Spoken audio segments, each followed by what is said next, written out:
गर्मी भीषण है। गर्मी में लोग परेशान हैं और गर्मी से बचने के लिए तरह तरह के तरीके अपना रहे हैं। सोचिए, जहां कूलर नहीं, जहां पंखा नहीं, जहां रहना मुश्किल हो रहा हो, वहां पानी भी ना मिले तो ये कितनी बड़ी समस्या है। खबर कहां की बता देते हैं आपको। बताइए भाई, बड़वानी में पानी नहीं है। मैडम साइंस पढ़ा रही हैं, साइंस पढ़ा रही हैं। पानी की समस्या और पानी का अकाल, ये दो बहुत अलग अलग शब्द हैं। इसमें से जो दूसरा शब्द है पानी का अकाल, वो मध्य प्रदेश के बड़वानी पर बिल्कुल फिट बैठता है, फिट बैठता है। पानी का महत्व क्या होता है, ये सवाल अगर आप बड़वानी के लोगों से पूछेंगे तो मैं दावे के साथ कह रहा हूं, बड़वानी का बच्चा बच्चा इस विषय पर एक किताब लिख देगा। पानी की ऐसी किल्लत और पानी के लिए ऐसी मेहनत आपने शायद ही पहले कभी देखी हो। इसलिए चलिए पूरी खबर आपको विस्तार से बता देता हूं। देखिए, मध्य प्रदेश के बड़वानी में पानी की भयंकर समस्या है। एक तरह से समझ लीजिए, बड़वानी में पानी का अकाल पड़ा हुआ है। इन तस्वीरों को देखिए, तस्वीरों को देखकर ऐसा लग रहा है जैसे ये मध्य प्रदेश नहीं बल्कि अफ्रीका के किसी सूखाग्रस्त इलाके की तस्वीरें हों। जिधर देखो उधर बंजर जमीन दिखाई दे रही है। गांव के लोग रात के 3 बजे ही पानी भरने के लिए घरों से निकल जाते हैं। बच्चे, महिलाएं, बूढ़े, जवान सभी बर्तन और बाल्टियां लेकर पानी की तलाश में निकल पड़ते हैं। अगर कहीं कुआं मिल गया तो लोग उसी कुएं से पानी भरते हैं। पानी साफ हो या गंदा, कोई विकल्प नहीं। लोग उसी पानी को बर्तनों में भरकर घर ले जाते हैं और फिर उसी पानी को पीने, नहाने, कपड़े धोने और खाना बनाने में इस्तेमाल करते हैं। अब जरा इस तस्वीर को भी देख लीजिए। देखिए कैसे 2 छोटी बच्चियां कुएं में पानी भर रही हैं। एक बच्ची पानी भर रही है और दूसरी अपनी बारी का इंतजार कर रही है। आप इस तस्वीर को बस देखते रहिए। जहां से बच्ची पानी भर रही हैं उसे आप कुआं कह सकते हैं, एक छोटा कुंड कह सकते हैं। इस कुंड में थोड़ा सा पानी है, चारों तरफ बड़े बड़े पत्थर हैं। बिना किसी सहारे के बच्चियां नीचे पानी भरने जा रही हैं। अगर बच्ची का पैर फिसल जाए तो उसकी जान नहीं बच पाएगी। एक बार इस तस्वीर को आप फुल स्क्रीन में डालिए और देखिए, देखिए देखिए क्या दिखाई दे रहा है आपको। अब आप बताइए कितना जोखिम ले रहे हैं ये लोग। अब आप बताइए इस तस्वीर को देखकर क्या कहेंगे। भाई, ये सरासर नाइंसाफी है, ये अन्याय है इन लोगों के साथ। क्या इन बच्चियों की जान की कोई कीमत नहीं है?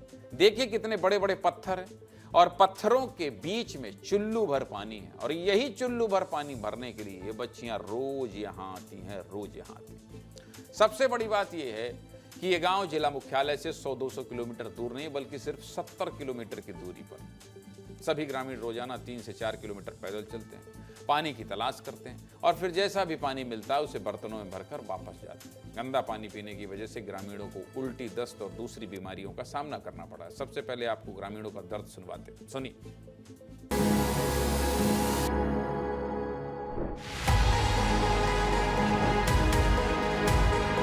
ज़्यादा पानी की समस्या हमारा तो इधर ये सब चीज़ की समस्या है। हमारी पानी की भी समस्या है, दूसरी लाइट की भी समस्या, सब चीज़ की समस्या है, स्कूल की समस्या है। 4 किलोमीटर दूर पड़ती कोई माल फलिया, वहाँ से इधर आता मैं पानी भरने के लिए। रात को 4 बजे से जाग के आना पड़ता इधर। ये किसी को, अभी मेरी तो गाड़ी नहीं, दूसरे की गाड़ी मांग के आया मैं। अभी ये 4 ये ड्रम बांध के ले जा रहा।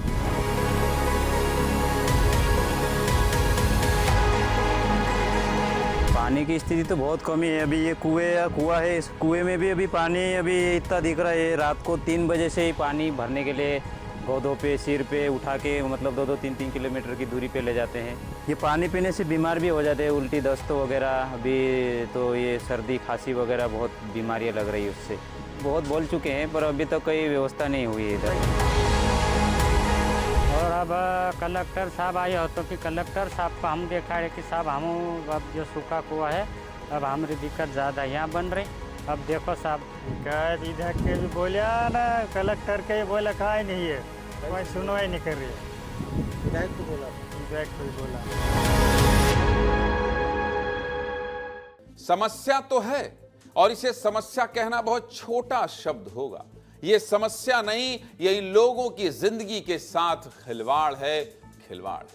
अब पानी की इस भयंकर किल्लत पर जिला पंचायत सीईओ मैडम का क्या कहना है वो भी आप सुन लीजिए, सुनिए।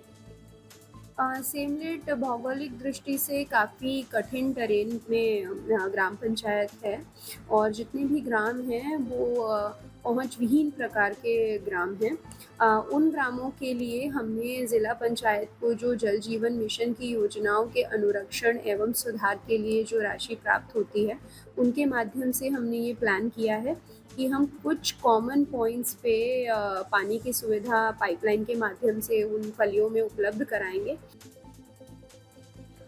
सुना आपने, ये जिला पंचायत सीईओ मैडम के शब्द हैं। मैडम, साइंस के भारी भरकम शब्द बोलने से बेहतर ये होगा कि सबसे पहले ग्रामीणों के लिए कम से कम पानी के टैंकर का इंतजाम तो कर दीजिए भाई, ताकि लोगों को पानी मिल सके, वो भी साफ पानी मिल सके।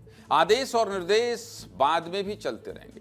इस भीषण गर्मी में हम और आप शायद 1 किलोमीटर भी पैदल ना चल पाए, लेकिन इधर छोटे छोटे बच्चे हर दिन 4-4 किलोमीटर पैदल चल रहे हैं। मामले को थोड़ा गंभीरता से लीजिए। मैं आपको एक बात और बताना चाहता हूं। मैं महाराष्ट्र के सूखा ग्रसित इलाके में गया हूं और उस इलाके में मैंने देखा है कि कैसे जमीन बंजर फट जाती है। उसको मैंने ड्रोन कैमरे से रिकॉर्ड किया है। उस इलाके में मैंने देखा है एक एक बाल्टी पानी के लिए लोग कैसे तरसते, 2-2, 4-4 दिन तक नहाते नहीं। टैंकर आता है तो लोग ऐसे भागते हैं कि मानो ये जिंदगी की कोई कड़ी मिल गई होगी जिससे इनकी जिंदगी बच जाएगी। पानी की इतनी समस्या, हम और आप अपने घर में 1-2 बाल्टी पानी बाथरूम को धोने में बहा देते हैं कि नहीं? इसलिए क्योंकि शहरों में रहते हैं, शहरों में भी पानी की किल्लत शुरू हो गई। लेकिन पानी की समस्या क्या होती है, बड़वानी की इस तस्वीर को आप देखिए और समझिए। इसलिए आप भी अगर अपने आसपास कहीं पानी बर्बाद कर रहे हैं तो उससे बचने की कोशिश कीजिए। गाड़ी अगर पूरी नहीं धो रहे हैं, थोड़े बहुत पानी से साफ करने में काम चल जा रहा है, तो पाइप लगाकर मत धोइए। इसलिए बोल रहा हूं ये कि इन ग्रामीणों को जब देखते हैं तब समझ में आता है कि पानी की कितनी बड़ी किल्लत गांवों में हो रही है, वो भी गर्मी के मौसम में। इसीलिए कह रहा हूं, सीधे मुद्दे की बात यही है कि ग्रामीणों को मूलभूत सुविधाएं तो कम से कम मिलनी ही चाहिए भाई।